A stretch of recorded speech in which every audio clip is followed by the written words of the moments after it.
पूर्व डीजीपी प्रकाश सिंह हमारे साथ फोन लाइन पे जुड़ गए हैं। सर बहुत बहुत स्वागत है आपका एबीपी गंगा पर। आप देश के सबसे पुराने और सबसे अनुभवी अफसरों में से रहे हैं। मैं आप ही से समझना चाहूंगी, आप इस पूरे घटनाक्रम को कैसे देख रहे हैं जिस तरीके से मुकुल गोयल को हटाया गया है? देखिए, ऐसे तो सामान्यतः उनका कार्यकाल 2 वर्ष का होना चाहिए था, परंतु बीच में काफी दिनों से मुझे सुनाई पड़ रहा था, अनेक स्रोत से ये खबर आ रही थी कि उनके काम से उच्चतम स्तर पर लोग संतुष्ट नहीं हैं और फिर ये था कि शायद हटा दिए जाएं या रखे जाएं। इस तरह की बात तो चर्चा थी और जैसा कि अभी किसी ने कहा कि मतलब धुआं तो उठ ही रहा था और ये था कि शायद इनके खिलाफ कुछ कार्रवाई होगी। तो मतलब जहां तक मैंने सुना है, लोगों ने बताया है कि साहब मुख्यमंत्री महोदय शायद इनके काम से संतुष्ट नहीं थे।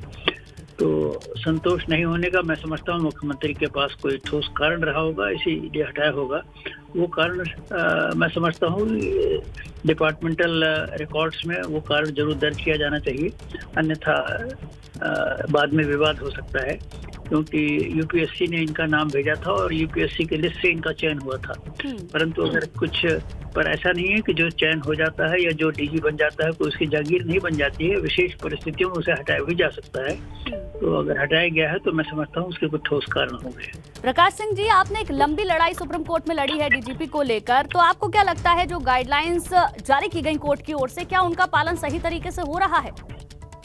देखिए, मैं यहाँ से तो नहीं बता सकता कि मतलब लखनऊ में कार्रवाई किस आधार पे हुई है और क्या प्रक्रिया, लेकिन आप खुद डीजीपी रहे हैं तो इतना तो आप आकलन किसी डीजीपी के कार्यकाल का कर सकते हैं। परंतु देखिए, मैंने ये भी जब जानना चाहा कि कोई डीजीपी नियुक्त हुआ है कि नहीं, तो मुझे बताया गया कि नहीं, यूपीएससी लिस्ट भेजी गई है। तो यूपीएससी लिस्ट भेजी गई, इसके माने मुख्यमंत्री नियमानुसार ही काम कर रहे हैं और उन्हें शायद एडवाइस दी गई होगी कि साहब इसमें लिस्ट यूपीएससी बनाएगा, उसके बाद उस लिस्ट में 3 आदमी जो होंगे उसमें से आप एक चयन कर सकते हैं। तो अगर वो तुरंत डीजीपी बना दिया होता तो मैं क्या समझता कि इसमें नियमों का उल्लंघन हुआ है, परंतु चूंकि लिस्ट अभी तुरंत नियुक्ति नहीं हुई है और जो अधिकारी प्रमोशन के लिए एलिजिबल हैं डीजीपी पद के लिए, उनके लिए सूची भेजी गई है और सूची जब आ जाने के बाद ही स्थायी तौर से नियुक्ति होगी।